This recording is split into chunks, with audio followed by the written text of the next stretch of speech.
Hi friends, it's Julia. Thanks for stopping by my channel today for Christmas in July Day 28. Today I'm using up some of the scraps from my mini Christmas kit. This is mini kit number 4. You know, at the first of the month I made 6 mini kits to create Christmas cards with, and I've gone through 3, and this is number 4. This one I didn't have much to start with as far as pattern paper goes, and what I did have as far as full sheets, I think I've cut into everything. I just have the scrap pieces left, and now I'm trying to decide what I'm going to create with these pattern pieces. Now I will say that I did go through and use Christy Marcotte on her blog.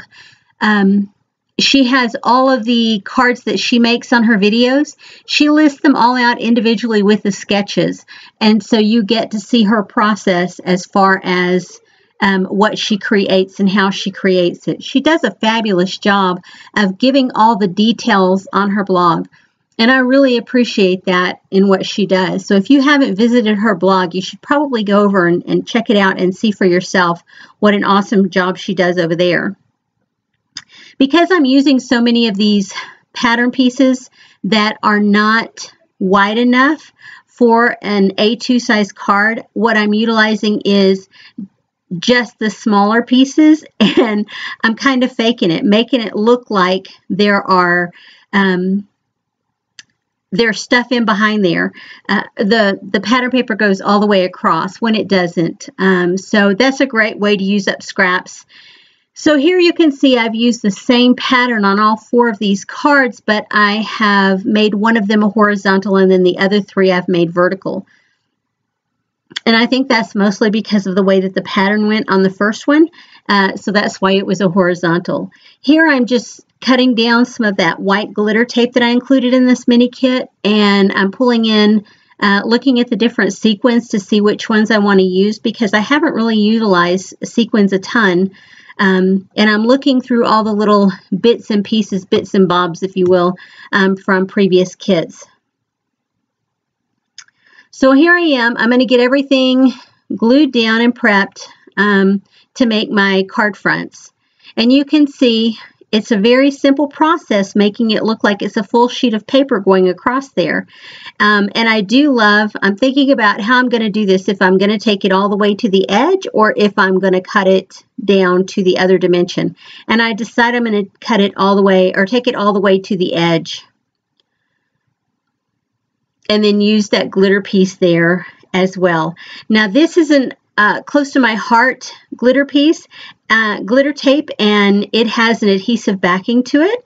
So it doesn't, a lot of times I'll wrap ribbon and things around, but it doesn't flow very well with these glitter ribbons because they're kind of thick to hold all that glitter on there. Anyway, I hope that I am inspiring you to pull out some of your older stash and get it used up. Some of this stuff I've had in my stash for a very long time, like some of those die cut pieces and those stamped pieces there. Those are ones that I had stamped a long time ago or die cut a long time ago, and I've had them in my stash waiting to be used. Every year at the end of the Christmas season, when I get done with, say, my scrapbooking for the year or my card making, whatever I have left, then I will go in as far as pattern paper and such and cut down what I want to keep into different size embellishments and those kind of things. And then the rest will end up in the trash. But as far as a lot of these bigger embellishments, they'll recycle over year after year until they eventually get used up, or I decide I don't want them in my stash anymore. And I'm sure you guys probably have bits and pieces like that before. One of the questions that I asked the other day was, what do you have in your stash that you've had there for a very long time and you keep using it? And for me, that's brads. And I have a ton of brads that I've pulled out to use for Christmas in these Christmas cards, and I've barely touched them. Even though I've used quite a few, it feels like I've barely made a dent in the supply of cards that I have. Oh, I thought I was going to make that one horizontal, but I don't. I ended up making it vertical anyway. So now they're all going the same direction, which is really cool.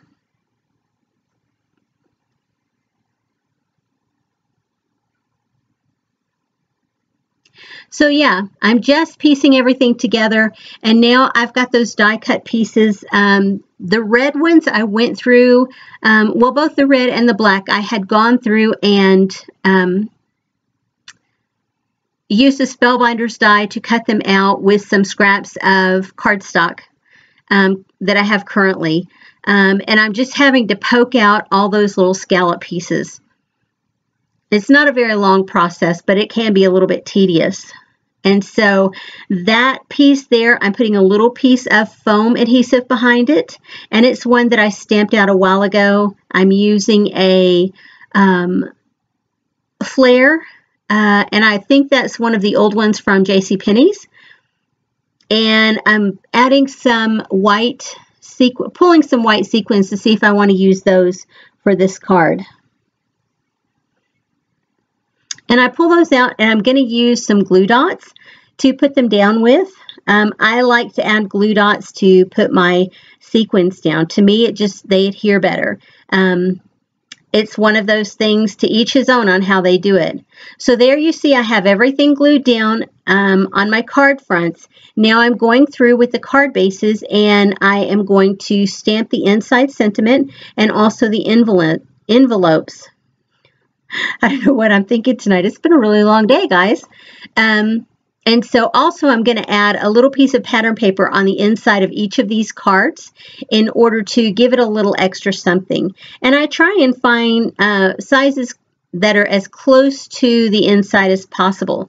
And you can see just adding the glue there, and I'm going to put it down on the card base. And I made them just a tiny bit smaller than the card base itself so that it would make it look matted and give it a nicer feel. And so there you see I'm stamping the envelope with some images and the inside. And I'll go through the process for each one of these. I'm using close to my heart stamps and ink pads. And I think I just have simple black there. And that's an older kit there, or an older stamp set there. I'm not sure from when, but I've had it for a long time. I've used it on a lot of Christmas cards. Anywho, so I'm plugging right along, going to get those finished up here in just a minute. I just want to say how much I appreciate you guys for stopping by and watching my videos. And like I said before, I hope this inspires you to get into your stash and use some of it up. It really is fun to create these cards for you guys to show you that even though you have older supplies, you can still make them look relevant and fresh. They don't have to look old or dated when you use them today, especially if they're, pretty old, which I'm not sure when that paper pad is from, but like there's some paper pads and some embellishments and things that I've had for, oh gosh, probably 10, 15 years or longer. And I still think, with the right patterns, with the right other embellishments and papers, you can make them look really fresh. And I hope this inspires you to do that with some of your stuff. Anyway, thanks for sticking around today, guys. We're getting pretty close to the end of the month, and I'll wrap it all up here for you pretty soon. But a couple more days of card making. And I hope you enjoy these videos. Anyway, I'll see you guys on the next video. Have a great day, everyone. Bye-bye.